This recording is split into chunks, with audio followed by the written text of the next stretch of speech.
If the British Empire and its Commonwealth last for 1,000 years, men will still say this was their finest hour. We stand for Queen, country, and video games. BRB UK. Worse teeth, better accents.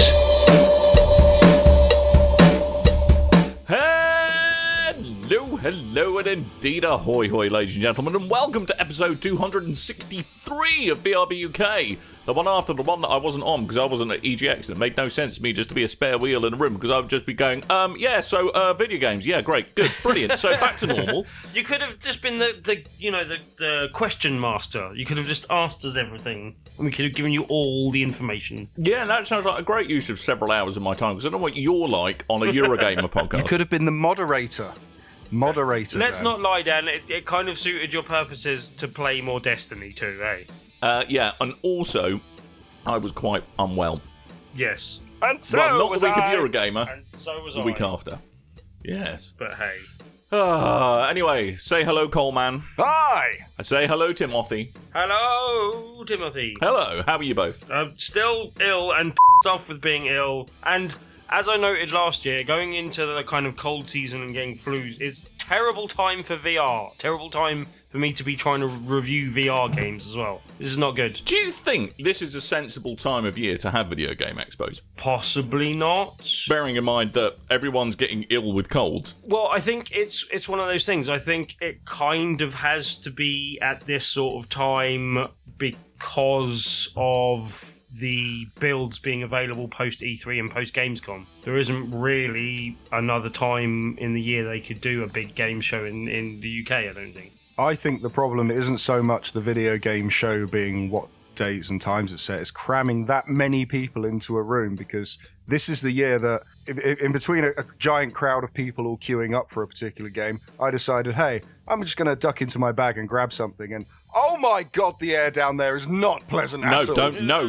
Never go down there, Carl. I swear someone crop dusted me. And Tim just has an unhealthy liking for filleting DualShock 4s as well. Probably didn't help. Yeah, probably not good. He can get both handles in, mate. I don't seem to be able to go to one of these events without coming away with nerd flu. I thought I'd escaped, and then Coleman pulled me back in. Oh man, it wasn't my fault. You know, I was overexposed to germs. Look, mate, I don't think I had the same illness as you, because that would have killed a lesser man. I was pulling through. You died several times. Really nasty cold, really horrible, but hey. Well, to put things into perspective, Tim, I had a stomach bug that granted me the special power to hit objects 7 feet away with the contents of my own stomach. That is good, but it's super effective. On top of that illness, I do also have a stomach bug that's reacting to the other end. So that's fun. Oh no, mine was double-ended arse fever, mate. I had the fun thing of not knowing what end to point where. Oh, okay. Well, mine's single-ended, but also with nerd flu.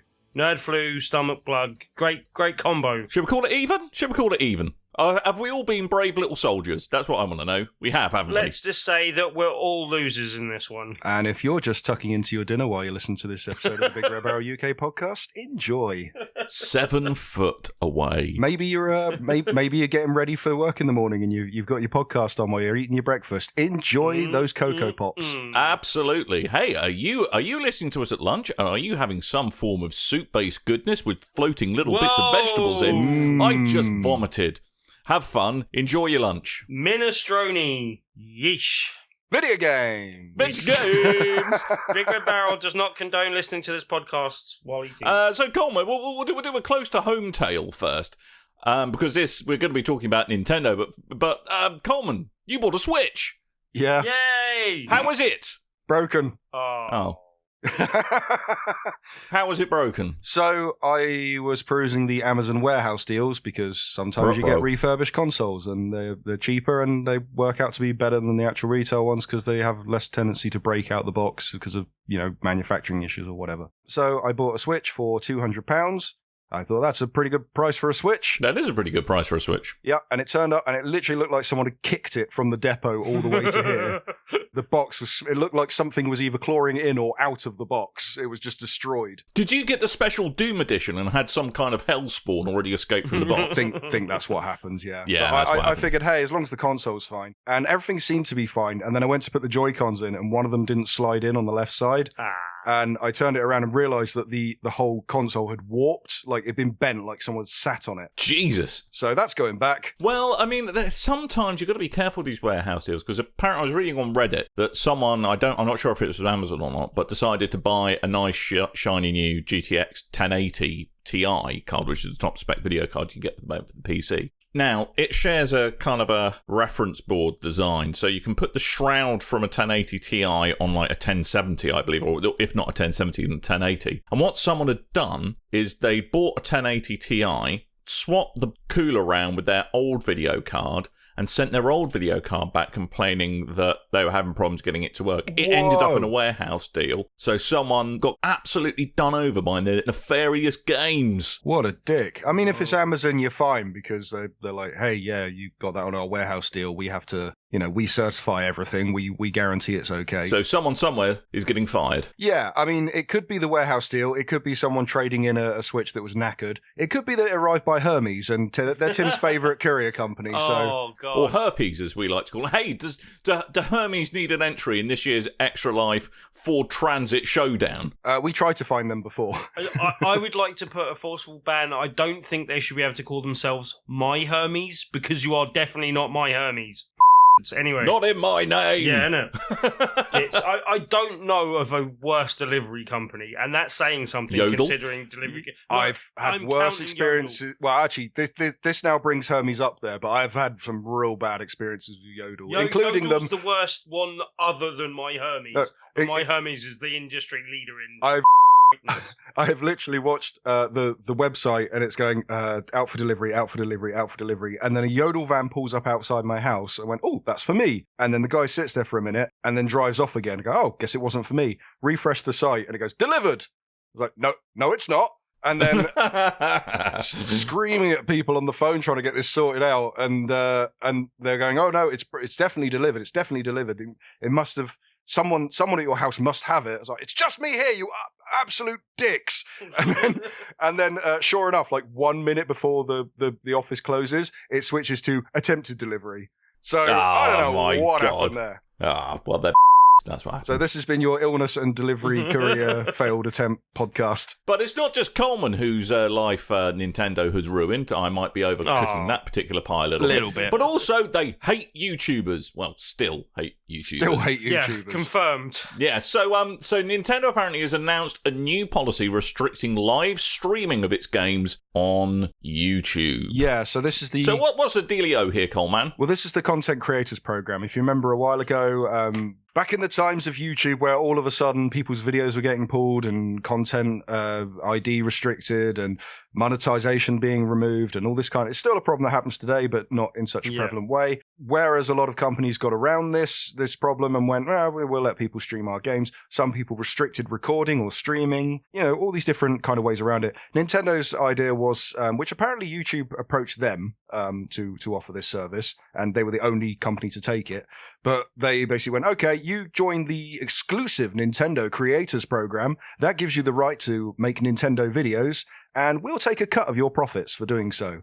So people do actually vote into that. There was a lot of backlash about it at the time, but over the years it's been accepted, I guess, as that's just what Nintendo do. And then all of a sudden they've updated their guidelines for the Creators Program to now say that you're not allowed to stream Nintendo games anymore. What's the bloody point in the program if you can't stream while being signed up to the program? Well, because I think the understanding is that they'll still, if you want to do a video with a Nintendo thing in it, you send it to them, and because you're a member of the Creators Program, they'll look at it and approve it. I don't know how it works because I didn't join the damn system. I'm not popular enough for that. Plus, all the Nintendo games I stream are on the Famicom, so...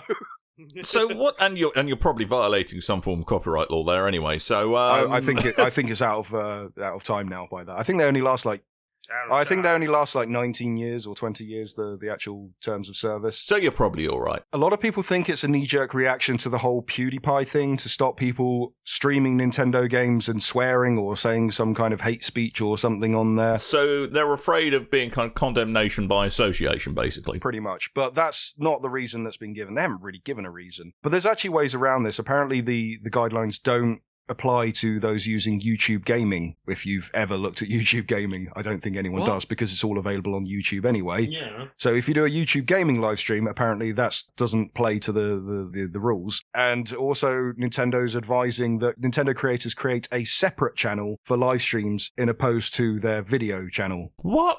Yeah. I mean, I'm kind of sorry, Nintendo. Who do you think you are? Nintendo. Yeah, well, no, Nintendo, and they have Nintendo-style solutions for everything. But this is insanity. They've really gone off the deep end on this one, haven't they? Yeah, I mean, additionally, if you want to do live streams from your Switch, then what they do is they'll sell you a $200 peripheral that you stick your console into, which routes through your PC, a second PC, a pair of headphones and a microphone, and you also have to have a separate router for it, and this all comes with a handy adapter, which is an extra $40 on top of that. Why, Nintendo? Just why? I want to like you so much, but you keep doing dumb crap like this. Like, here's the big thing as well, because the point I was trying to... I pointed this out on Twitter because I got screenshot before this was all breaking into the news of a friend's creator program. Basically, they sent emails out to all the creators before this actually went out in a press release. And I saw this and went, this seems very anti-YouTube again, very anti-streamer. I wonder if this is going to translate to like Twitch or any of the other programs at all. And if it does, why do this now? Why do this so close to Extra Life, where you're about to get so many people giving free press for your games? Because I'll admit, I bought a lot of games because of different streamers and YouTubers and watching their videos and going, that looks really good. I'm going to buy that right now. It works. I don't get why people restrict. I get why people would restrict for, say, a 2-hour video game that's like a short, like that Dragon Cancer. The creators got really. Yeah, you don't want the whole game being out there. Yeah, I get that. Yeah, I get that, but I don't get why you just blanket do it. No one's streaming game blankets, to be fair, Coleman. Oh dear. Oh, Jesus Christ, Timothy. But look, that's a stretch. No, it was crap. That's what it is. Yeah, no, but like, I seriously hoped with Nintendo like actually getting some like goodwill back on board with the whole Switch thing, that they might also look at the whole policy of streaming and go, hang on, maybe that didn't do us any favours in the last generation. Okay, maybe they can afford to, like with the Switch being taken up and kind of going good guns at the moment. It does seem that maybe they can just afford to just be this kind of insensitive to their audience and stupid, but... I've just come up with a brilliant idea to get round this, Coleman. Okay. What you do is you stream a video of yourself playing Nintendo games, but with the screen turned away from the camera. Do you know what? The Game Grumps did that. Did they? Yeah, because they do. Damn it! So they do their Let's Plays, and they don't have face cameras on. They just play the game, and they do voices over it. And for years, people have either been doing one or two requests: put a camera on there so we can see you, or play The Legend of Zelda Wind Waker. Not Wind Waker. Was it Wind Waker? It was Wind Waker, sorry. So for an April Fool's joke, they went, we're finally playing Wind Waker and we're adding cameras. And it was literally just a camera of them playing without the game.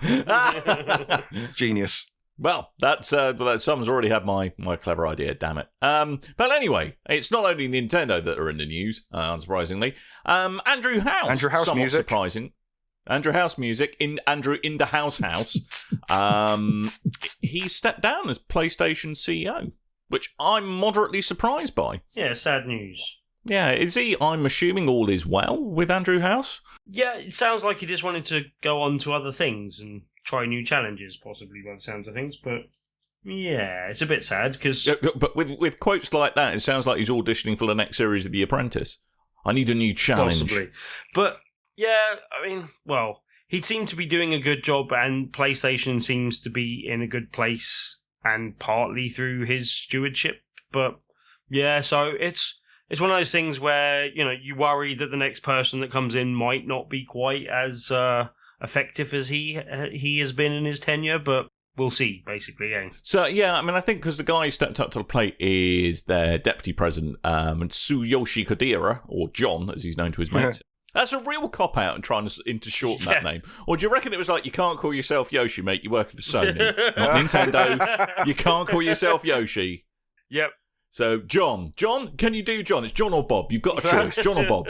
That's like the foreign call centres where they're like, this side are all named John and this side are all named Dave.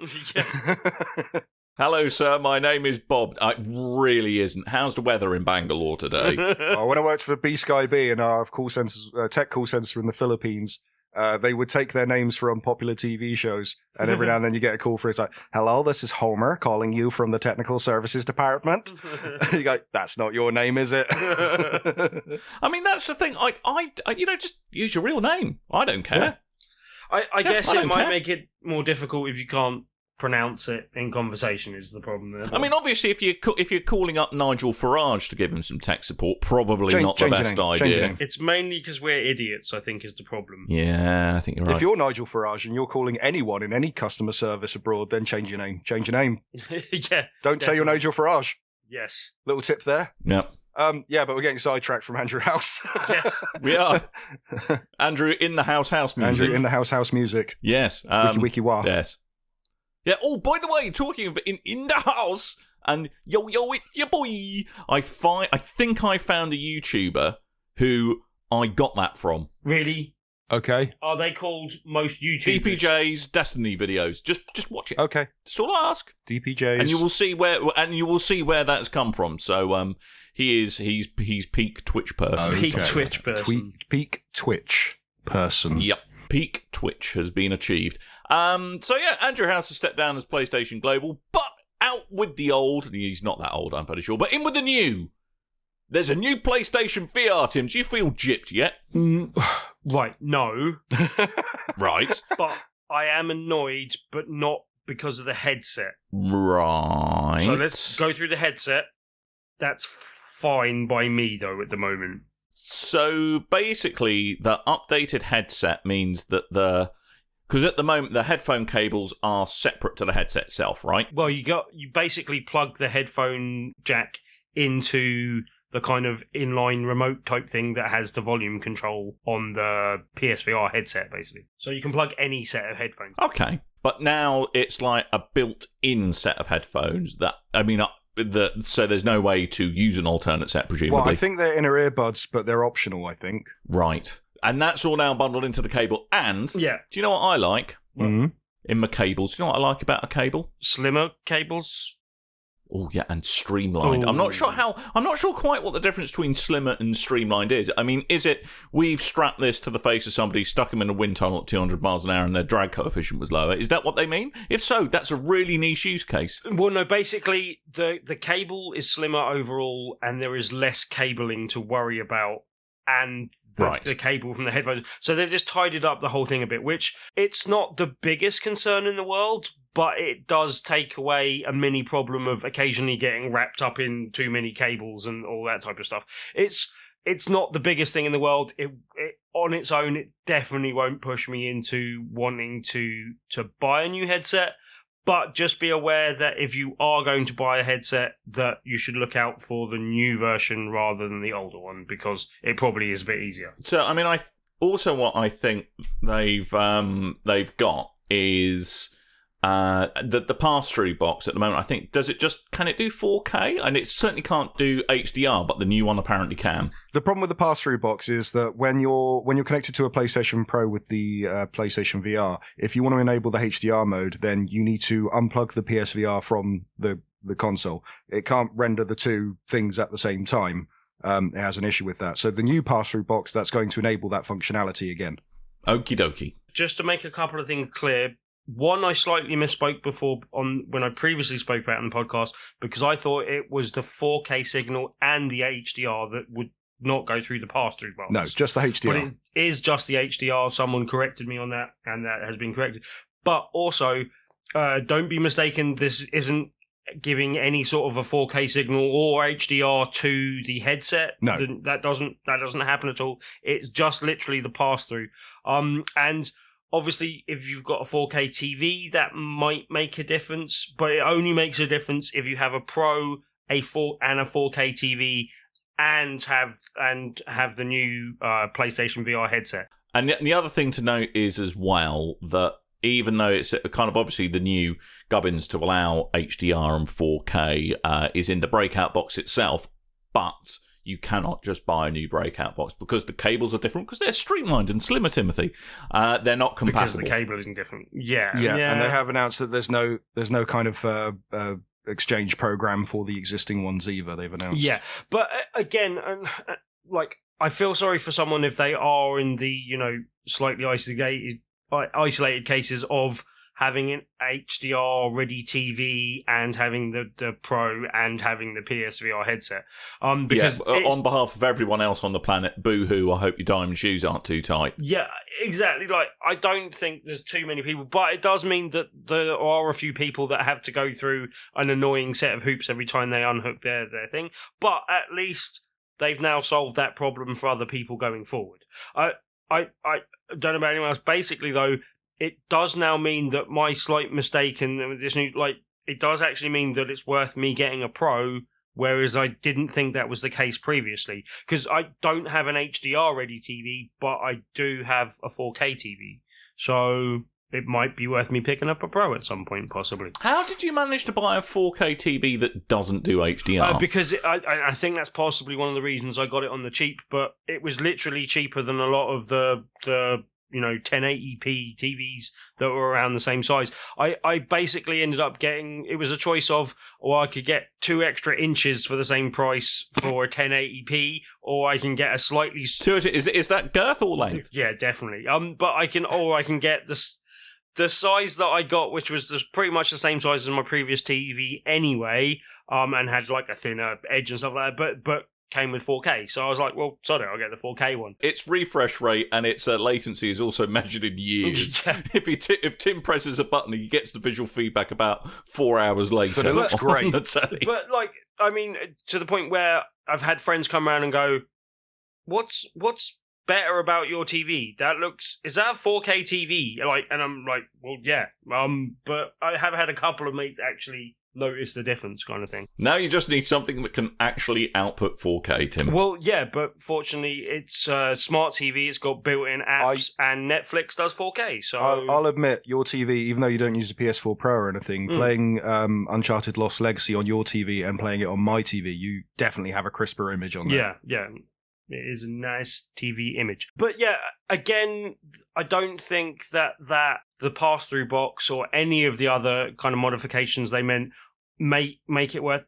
It's not worth upgrading the headset, basically. I like my VR. I'd like to be on the cutting edge of VR, but there was absolutely no reason to upgrade a headset. Again, this has actually made me think more about buying a PS4 Pro than it has about upgrading the headset, basically. But if you are going to buy a headset, make sure you get the new one, not the older one, because then you're future-proofed against these type of things. Yeah, so basically the new version of the PlayStation VR is releasing on the 14th of October in Japan. Do we have a release date elsewhere? All they've said is it's releasing in Japan first and then coming elsewhere afterwards. Yeah, I don't think they've even announced that it's definitely being released outside of Japan officially. They have. Have they? Okay, I haven't seen it myself. But... I've been reading today. Okay. So the model number of the first one, because they will display the model number on the packaging. So the model number of the first one is CUH-ZVR1, and that's the old version, and the new version is CUH-ZVR2. So look for a 2. And the Scottish version is CU Jimmy. See you, Jimmy.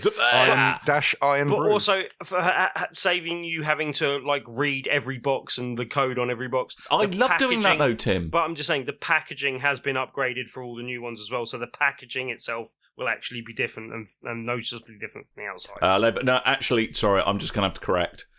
Apparently, the package in their FAQ, apparently they say the packaging for the PlayStation VR will change, quote, slightly. Okay. Yeah, but anyway, it's noticeable visual difference. I can't remember exactly what it was, but it did look different. Slightly. But anyway, the other news that came from the Japanese PlayStation website is that they've hinted that there's going to be like a remodel of the Move controllers that are PlayStation 4 exclusive. Now, this is the thing I'm off about. Why? Because they're bothering to upgrade it. They're rebranding it as PlayStation Move VR. You know, they're bothering to go through an upgrade, and it's not the upgrade that everyone has literally been screaming for. Basically, all they're doing is switching the USB connection to, and I don't even think it's the most modern USB connection. It's this it's micro B instead of micro C. Yeah, that's the same as the DS4, which makes perfect sense. I don't have a problem with that. That makes sense. And then they're increasing the battery life. Yeah, it's quite a big increase in battery life. It's an extra third. That's not a bad thing necessarily, and it's quite handy, and that's fine.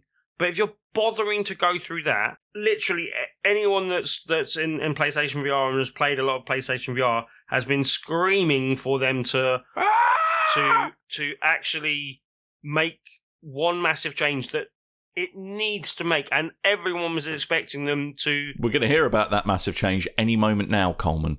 The inclusion of an analog stick.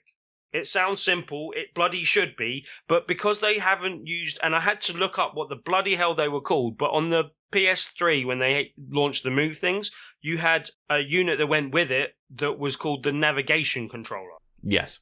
And that had analog stick, D-pads, and a few buttons on it as well, basically. Tim. Yeah? I'm not screaming out for a thumbstick. I'm not either. Okay, that's because you don't play enough VR games, basically. I and do. Also, because you haven't played Skyrim and seen how bloody annoying it is with teleporting. Yeah, but I don't want to play Skyrim on the PlayStation VR because everyone reported it was rubbish. Well, yeah, but this is one of the things that would have made it a lot more of a much more enjoyable, playable experience. And there are a lot of other VR experiences that would benefit from it. It's also fairly easily, in one quick move, it would make something not quite on par, but much more in line with the controllers for Vive and Oculus. Now, they're not getting the whole touch and reading individual fingers, which would be nice as well, but at least it would be a step in the right direction, and it would literally make games more playable on VR. Unless, of course, PlayStation 5 with a completely redone PlayStation VR is just around the corner. No, PlayStation 5, but with the new VR, but it'll use the same Move controllers from the PlayStation 3. Yeah. Jesus. Oh, yeah, it's an odd number generation. Sony are going to screw it up. But that's why I don't understand. If you're going to the lengths of making these changes, why not make a more significant upgrade? And as I said, for me, putting an analog stick in was the base level that they should be doing. I think, or providing support I for would the imagine if you navigation crack controllers these things open, the circuit board on it is going to be virtually identical, and literally the pin out for a mini USB is exactly the same for a micro USB. They just swap out the component when they solder it on. So it's all about cost containment. If they had to add an analog stick, they would need to completely redo it on a product that potentially has only 2-3 years of really truly active shelf life left on it. Well, it's because they've got a warehouse full of these things from the PS3 era, so... Well, they clearly don't if they're upgrading them, though, aren't they? Well, no, but I mean the changes they've made. You know, a bigger battery doesn't need a new plug on the motherboard. You just put a bigger battery and micro USB, exactly the same pins as mini USB. But they are changing the manufacturing of this, and if they're doing that, they Not might as well necessarily. have taken one more step back to the drawing board and actually redesigned it a little bit to make it a better thing for VR. I think that's more work than you realise. But at the moment, playing with the aim controller is better than playing with the Move controller because the aim controller has analog sticks on it. And if they just redesigned the aim controller to be in two pieces and have analog sticks, that would be better than what we're getting with the redesign of the Move controller. Hashtag first world problems. Served up every week without fail here on BRB UK. There is literally a one of the more high-profile PSVR YouTubers has set up a whole change.org thing. Get over yourself, mate. To get a load of signatures. Have a word it's already, with yourself. Last time I checked, it was nearly 1,000 signatures of people that had signed up to bloody do it. And I was one of them, because this is an idiot move by Sony, and I don't understand it. And a lot of people are a bit miffed about the headset upgrade. I personally don't care because it doesn't make much difference to me. and I don't think it makes that much difference to most gamers. But this makes a big difference to PSVR gamers, and there are a lot of people that are pissed off about it. Just to put this into context, other things on Change.org at the moment include fun 12 years of education for girls around the world, okay? End the tax on female sanitary products for women, and then also, we want analog stick on our PlayStation. No, there are much bigger things on that platform, but that doesn't mean that the platform is not of use for other things, and just getting Sony's attention for saying, look, there are this many people that think that strongly about it. I'm gonna have to look this up on Change.org. I don't want to. I want to move on. We were far too long on this segment. Well, yeah, it's a bit of a Tim special, I'm not going to lie. Hashtag thumbsticks for Tim. Yeah. Hey, do you know what? But even though you haven't got thumbsticks, you can have a new version of your PlayStation 4, Tim. We're up to PlayStation 4 version 5. That makes no sense, Coleman. Tell me about it. Yeah, it's out now. We've spoken about it, so I'll just quickly run through what exactly has changed. Team tournaments are out as of today, so as of yesterday when the podcast comes out. So that'll be available for Uncharted 4: A Thief's End, Uncharted Lost Legacy, World of Tanks, Mantis Burn Racing. Plus, there's another game that's coming, and they haven't announced what it is yet. But that's quite cool, though. Like that's in a week or so. A nice function, I have to say. Yep, you can find that now in the events section on your dashboard. You can now follow anyone. So if you remember, you had a follow function for verified accounts. So like Holly was one of them, and other different PlayStation personalities. And now you can literally just follow anyone at all that isn't on a verified account. It could follow me even if you don't want to actually be on my friends list. Exactly. Or you can follow Tim. Don't follow me. That's creepy. And also, there's an update on the message on the chat, so you can use website previews. If you post a link in the messages, now a preview of that website will turn up, so you can see if it's a dodgy site or not. And there's actually some really nice other features as well. Like you can now create custom lists of friends. So like your BRB buddies, you can just create a list that only contains them. You can do that anyway, because oh no, that's groups, isn't it? That's messaging groups, but this you can actually have separate friends list, which you can put different friends in different lists and set notification preferences by list. Anyway, there's also updates to the app. Now it supports landscape mode. Yay. Yeah. You can post animated GIFs on people's community walls. That could go horribly badly. Oh, I'm going to have so much fun with that. You know the GIF of the pigeon saluting Vladimir Putin? Oh, pleasy. Yeah. Oh, pleasy. Also, what are you doing to La Cloaca? The PlayStation messages have been updated as well on the app. So there's stickers for Uncharted Lost Legacy and Horizon Zero Dawn. There's website previews again, and also there's support for Czech, Greek, Hungarian, Indonesian, Romanian, Thai, and Vietnamese languages. Well, thank God for that. Yeah, I hate when I haven't been able to speak to any of my Czechoslovakian friends at all. Do you know what? So talking of PlayStation profiles, PlayStation messages, language settings, stuff like that, I had to pull Kev up on something that annoyed me the other day. Because I noticed his language preference. His first language was English, brackets United States. Now my first language is English, United Kingdom, and my second language is English, United States. Okay. And I demanded that Kev do the same thing. I think it just English, we're from England. Yeah, I think it's default. That's the problem. No, it shouldn't be that way. I found it randomly and switched it to English UK. I don't think I even put like secondary English United States. I think mine's just English UK. Screw that. I absolutely insist on making my second language English because it's a completely different language, and I struggle sometimes.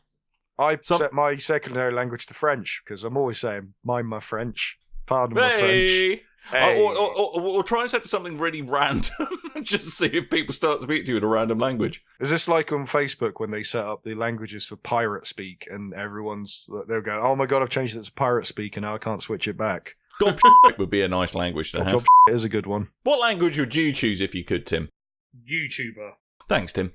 Yo, it's your boy! Yo, it's your boy! What up, YouTube? Smash that subscribe and like button. Like, comment, subscribe. Turn that frown upside down and give me a thumbs up. Alright! I just gotta tell you, just support my Patreon. Well, you can't click the links, but support my Patreon anyway. I can tell you I've got one. And this week, we're sponsored by Movement Watches. Movement Watches. Still wearing watches in this day and age. Watch when you move and stuff. Yeah, boy. I've just lost our movement watches sponsor. Damn it, Coleman. I don't even know who they are. I can't believe people still wear watches anyway. But anyway. I wear a watch. To be I fair. wear a watch. Can we talk about the games we done play? Because I really want you to talk about Forza, Dan. So I have been ensconced in racing games, Coleman. I've played not one but 2 racing games. Ooh. Cool. One of these things is not like the other, I hear. Yeah. Yes, one of them is Project Cars 2. I didn't know you were picking that up. We like that. I played that at EGX. Yes. Yes. I'll talk about it in just a second because my other one I played was Forza 7, and I've played that on both the PC and the Xbox One. Yeah, this is the one I want to hear about. Okay, so first Giant of all, Bomb said some very interesting things about Forza 7. Yeah. Yeah. Now, Forza 7. Sounds like they done broke it down for money reasons. They've made a lot of very strange design choices compared to the previous one. It seems to be a bit of a recurring theme with Forza. That each time they bring a new one out, they just randomly leave certain things out or make things so ruddy complicated to find. So, for example, one of the things about Forza, like any other racing game worth its chops, is that you can tune your car. Now, one of the things you commonly do when tuning your car is from the tuning menu, just drop straight in to a test drive. So you can say, all right, is that working? Tweak it a bit more. In Forza, you can no longer do that. You could in Forza 6, but you can't in Forza 7. Now you need to launch a single-player race, wait for that track to load, be jumped into the kind of trackside bit before you hit go, then go one menu over and then select test drive. That sounds like fun. Which is just... that is such a spectacular step backwards. And there's a couple of other things as well that... things are needlessly confusing about accessing certain features of the game. That being said, there is a lot of game here. There's loads of tracks, over 700 cars. They've refined the car handling even more. And it still skates that really great kind of line between... hardcore sim and super duper easy arcade, and you can set it to anywhere in between. But I would say the major upgrade is one of graphics, and particularly the dynamic weather system, which is great. It looks fantastic. Forza 7 is such a pretty game on the PC, a little less so on the Xbox One, but that's to be expected. But is the core game itself enough of a change if you're a big fan of Forza? If you've got Forza 6 and you're kind of interested in racing games, is it enough of a pull to upgrade to 7? No, I don't think it is.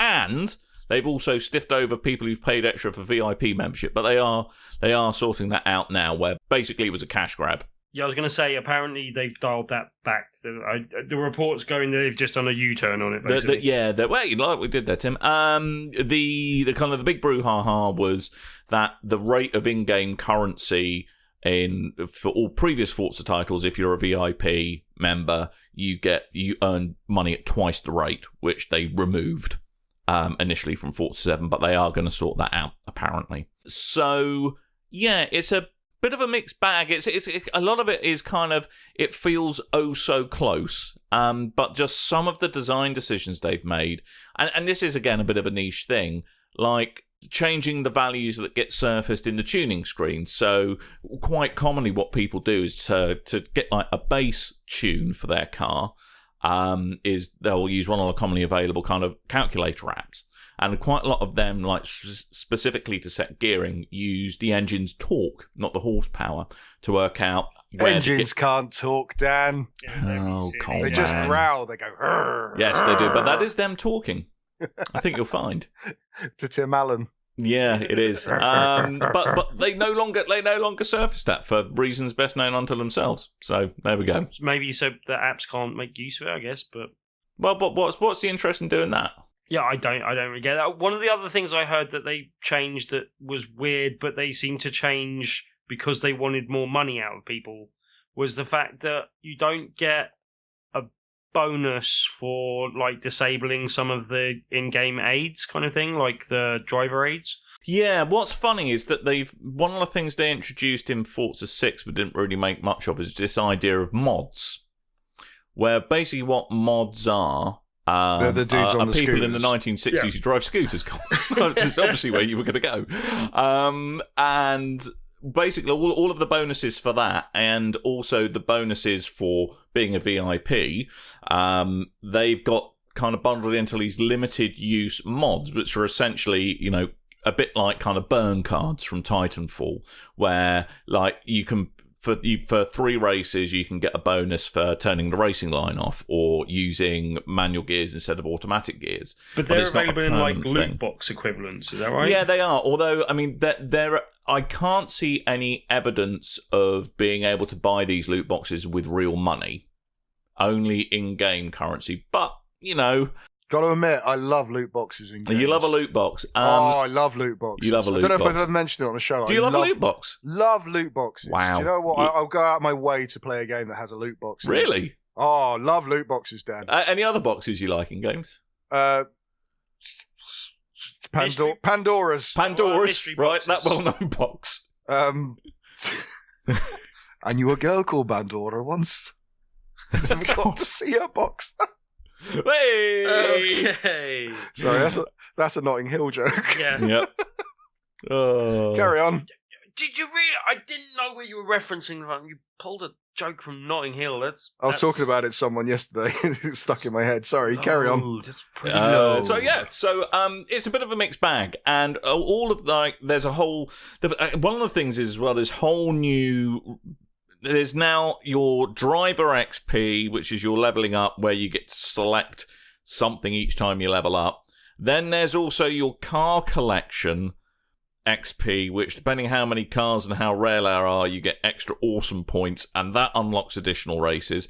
Then there's the XP accrual within each division of races, and no longer was it... I mean, in previous games, it used to be, here's a broad type of car, here's... a maximum power rating, just make a car that does that. But now there's slightly more complicated divisions where it's like, okay, you have to have a car from between 1960 and 1980. It can only have so much power, and you have to use these tyres because reasons. And It's not very well surfaced exactly what those restrictions are before you get into the whole thing. So, I mean, I think there's a lot of tweaking that needs to be done to make the user experience that much better. But that being said, it is an exceptionally beautiful game, and they've really optimized it very well. It clocks along at a solid 60 frames, even on the base Xbox One, and my computer, even though I don't have a 4K monitor, it can do everything pushed up to 11 at a super sampled 4K at 60 frames a second. It's a glorious looking thing. I have a question. When this is something that they presumably want to be helping to sell the Xbox One X, or especially with that in mind, do you think that the changes that you're seeing as unpopular and weird design decisions are being informed and instructed from Microsoft or Xbox rather than Turn 10?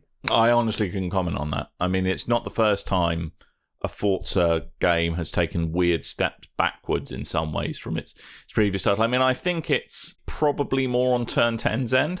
You think? Because a lot of people are laying the blame at Xbox's door, and I just can't see why. Like, I like you, I think more, I would say that it's Turn 10, because I would have thought that Microsoft or Xbox are being particularly careful with not wanting to tread on people's toes, with this being something that will help sell the Xbox One X. Well, and also let's not forget that a lot of people they're hoping to sell the Xbox One X to are coming from other platforms and might not have necessarily be that familiar with previous Forza games. And frankly, the priority from Microsoft's point of view is to have a game that looks really flipping pretty. Yeah. So you can plug in your new console and go, wow, look at that. It's making my eyes go around the other side of my face because it looks so awesome. And how tempted are you to buy an Xbox One X because of this game then?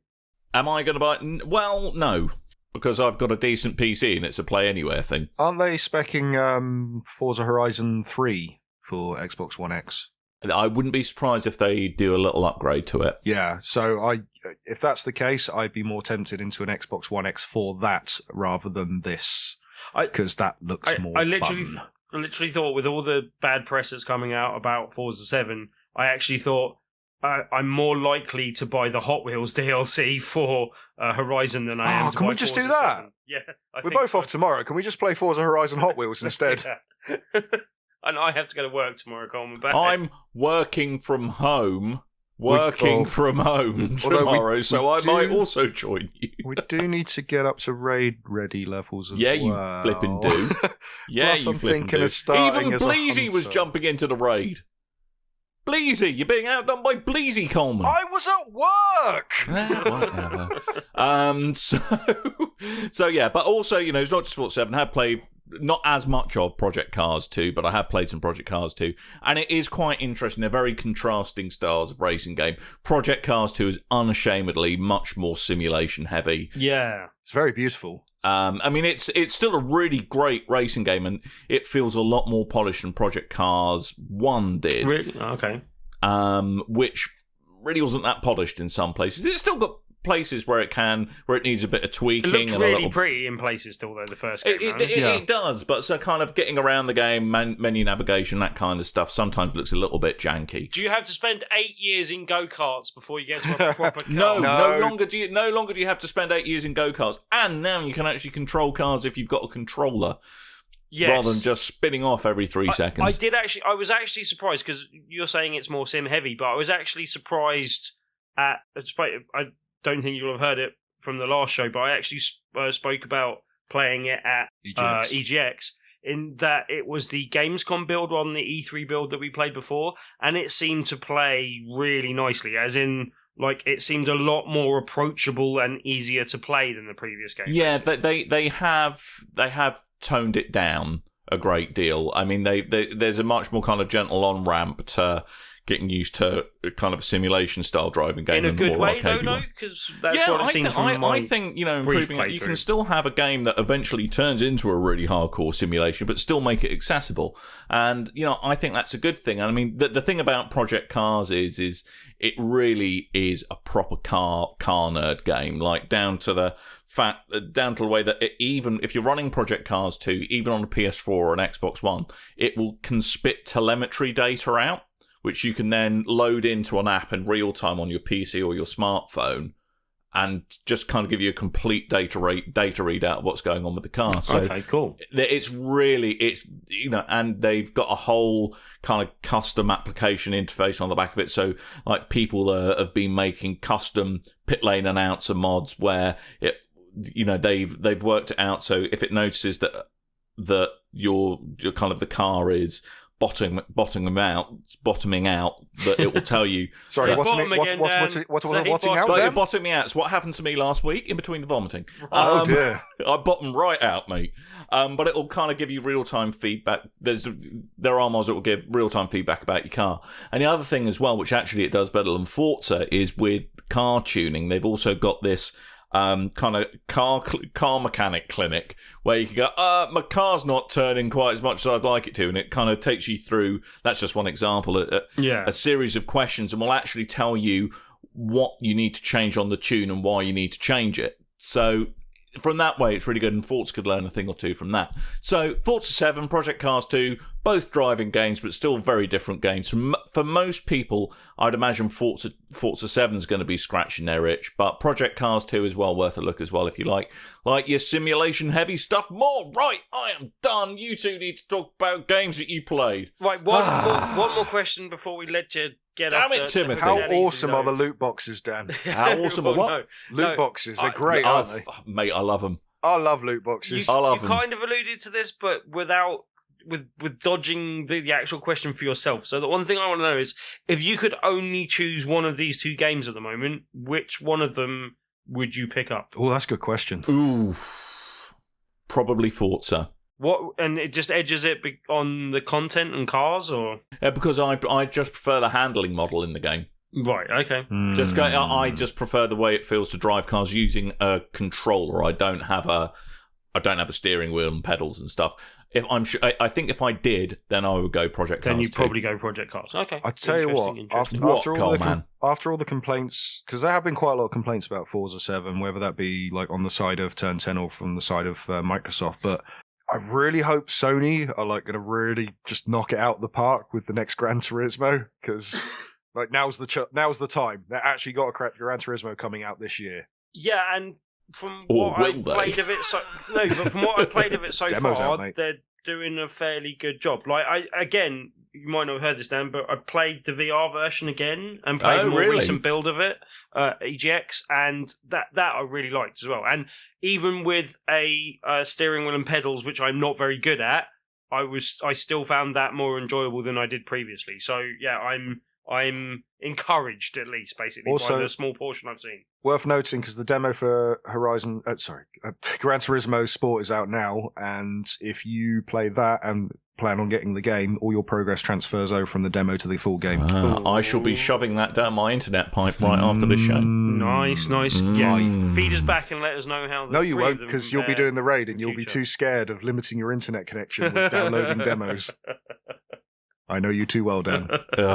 Mate, no, but Forza 7, do you know how big a ruddy download that thing was? About 8,000 terabytes. Well, not far off. It was 100 gig.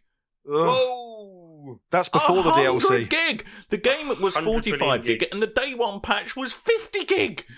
Wowzers. Wait, you've got the VIP version, though, haven't you? Yes. So you got the extra installs from the VIP version. Which weren't that big. Okay.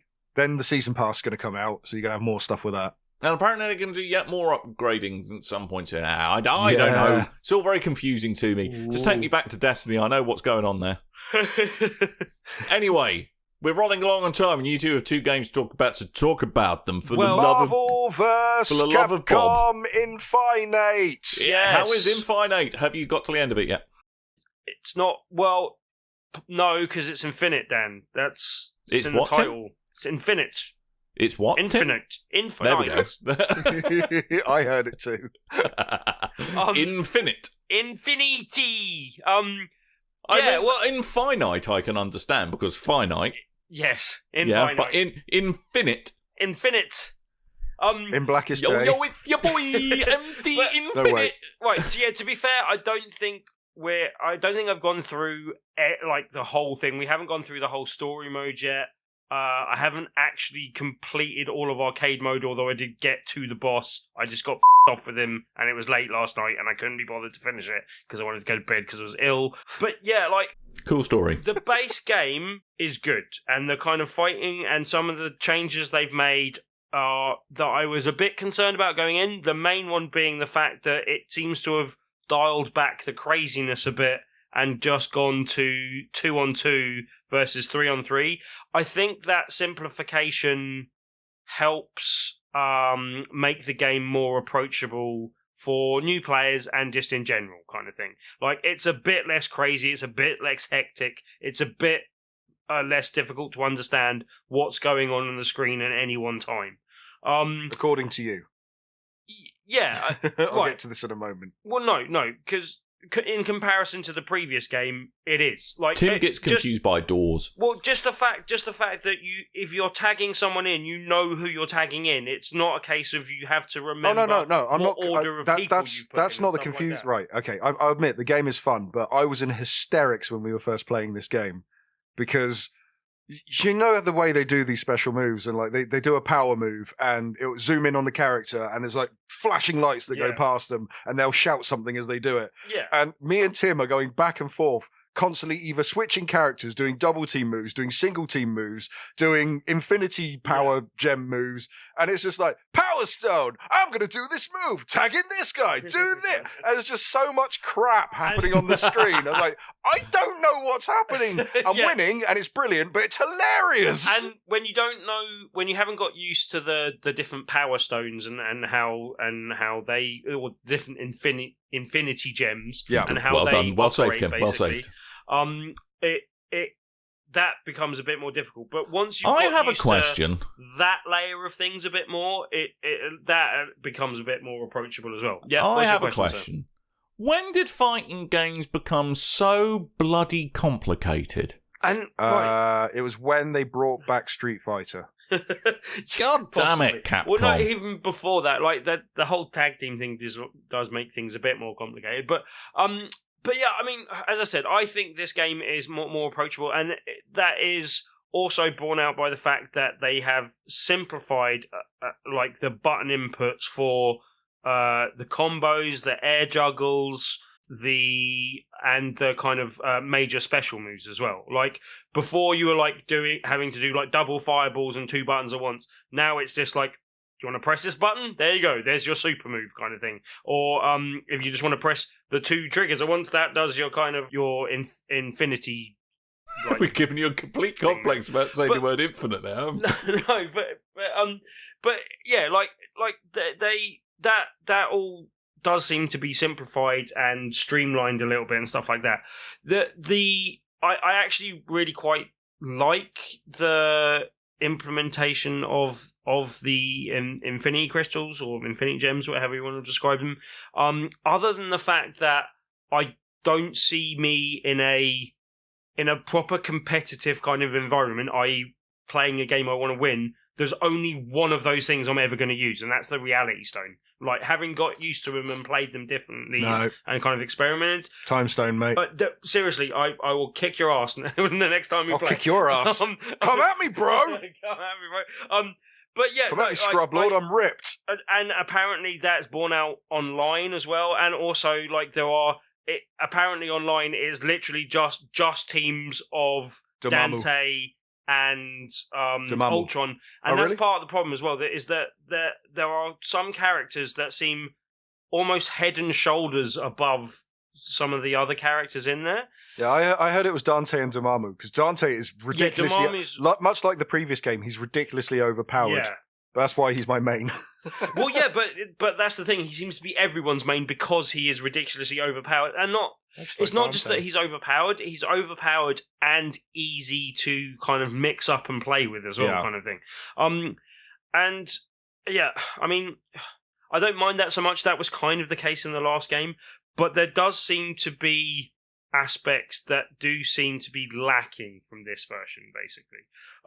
And the biggest thing, and you know, the elephant in the room type thing, is the lack of X-Men. They've always been a staple in the game. They've always been some of my more favourite characters. Wolverine was always kind of one of the characters I like to kind of fall back on.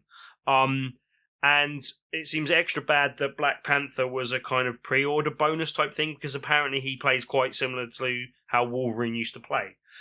So him not being in the base game feels like a kind of misstep there, basically. Yeah, he was a pre-order character for special editions, but don't worry, because now he's available to everyone if you buy him. Yeah. At stupid inflated Capcom prices. God damn it, capitalism.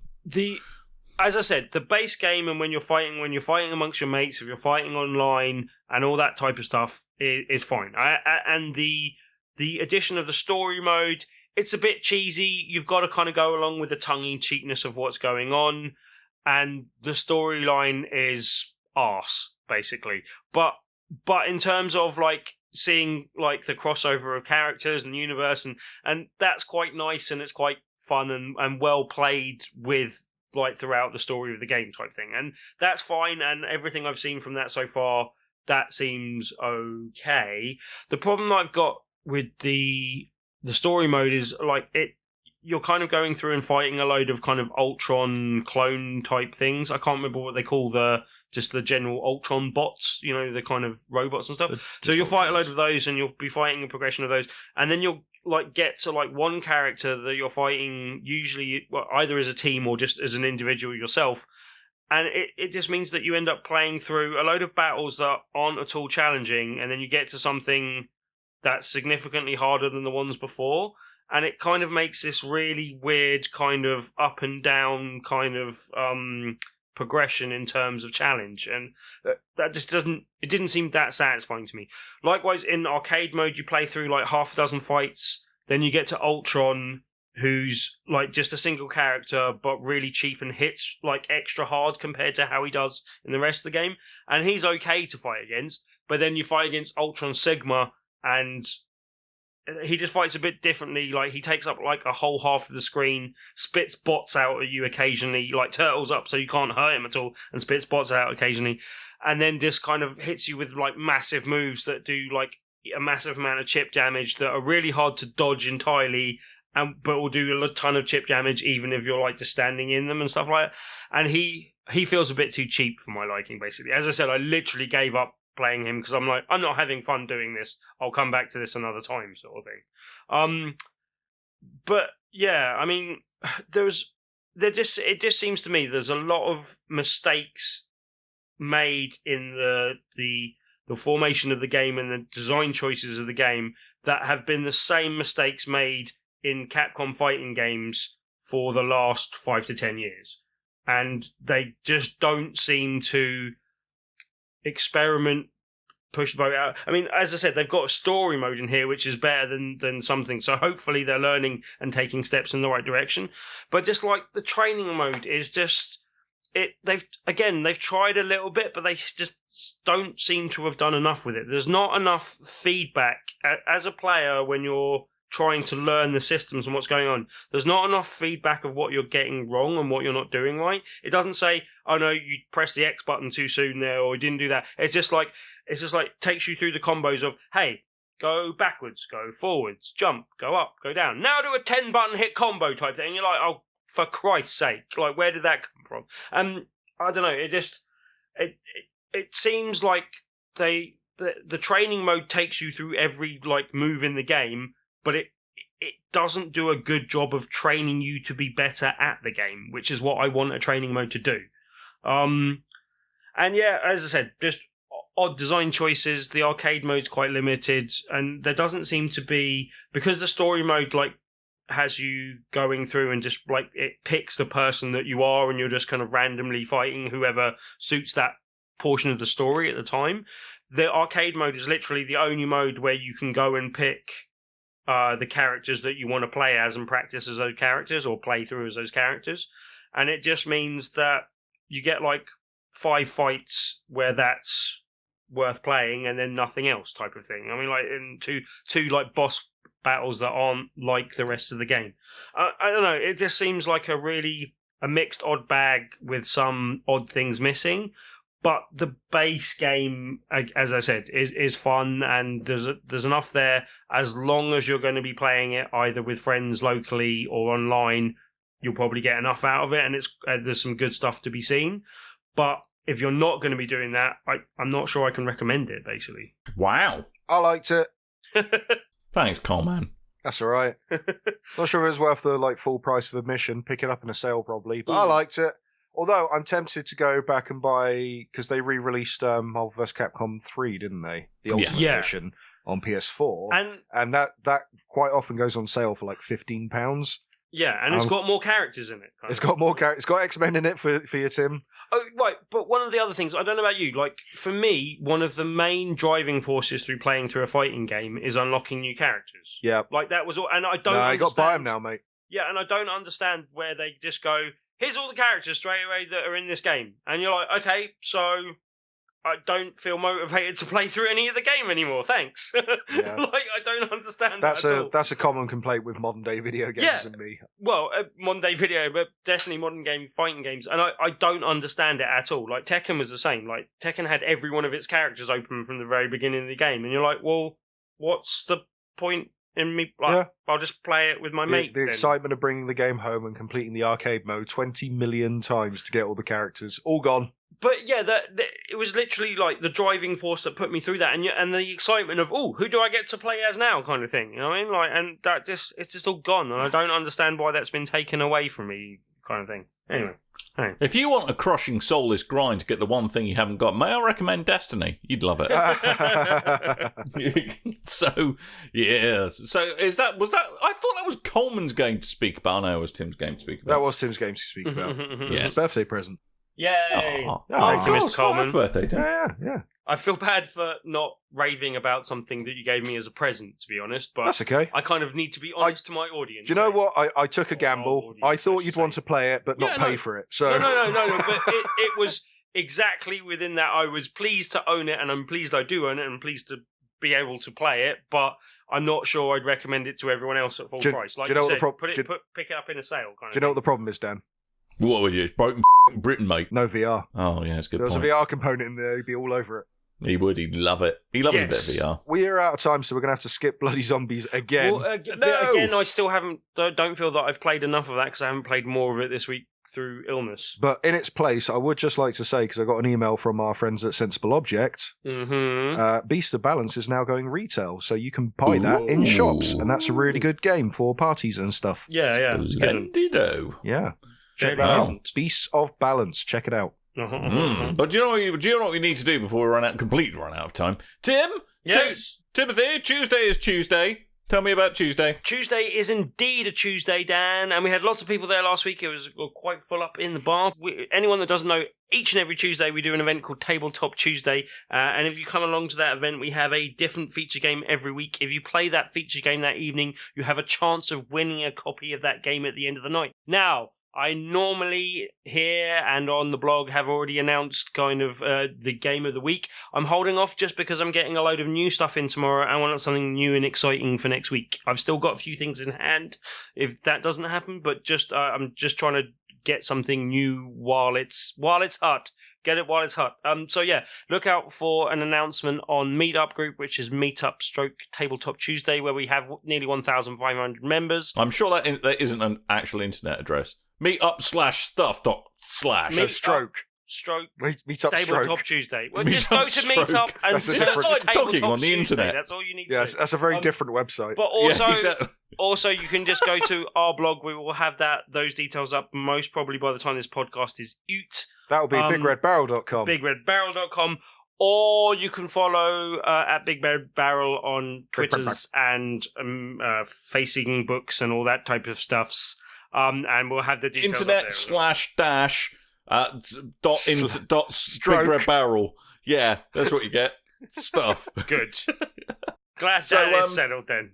Yeah, exactly. Talking of corners of the internet, people have been kind enough to say hello to us on them. So from the forums, I would like to say thank you to Rick Cully's Hat, Oz Fatboy, and Stingo Ate My Baby. Say it properly. Stingo! That'll do.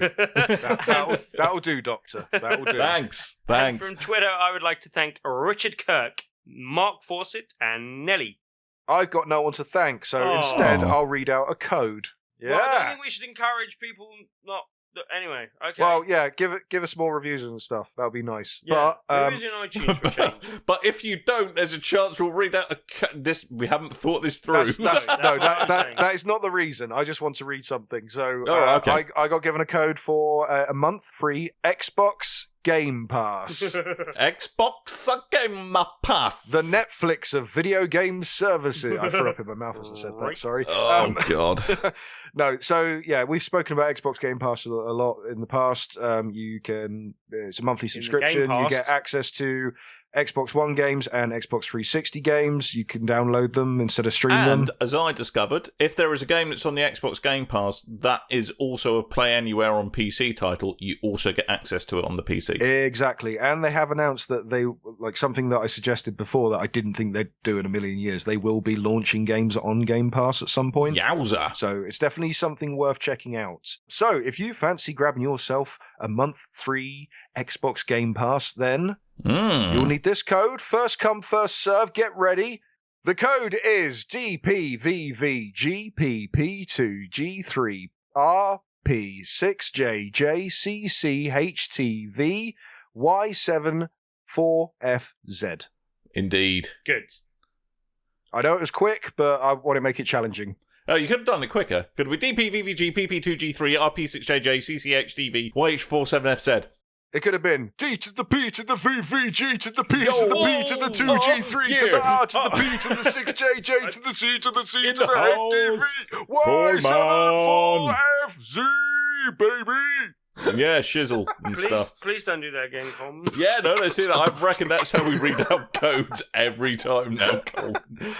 Xbox codes are really long. I've only just noticed this. Yeah, they're stupidly long. Jesus. Anywho, we need to disappear because we've done enough, and I need to go raid in Destiny. Destiny. Have fun beating up a fat bloke in a chair. I think that's what you do at the end, isn't it? Yeah, pretty much. Cool. Yeah, so that's what we're going to do. It's going to be, fun and stuff, I'd imagine. Anyway. Fun on a bun. Fun and bun. So we're going to go now, but thank you ever so much for listening and for downloading us. We really appreciate it. That's okay. And, we'll be back next week with more stuff, no doubt. So until that time, I have been Dan. I might have been Tim. I have been Coleman. Yes, you have. Anyway, thank you once again, ladies and gentlemen. And until next time, dear listeners, toodle bye.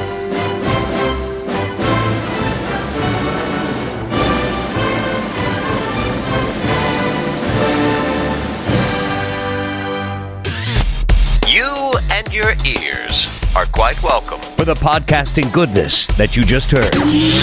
Why not roll on over To BigRedBarel.com. for more podcasts? News, reviews, and videos from the biggest, reddest site on the internet. BigRedBarel.com.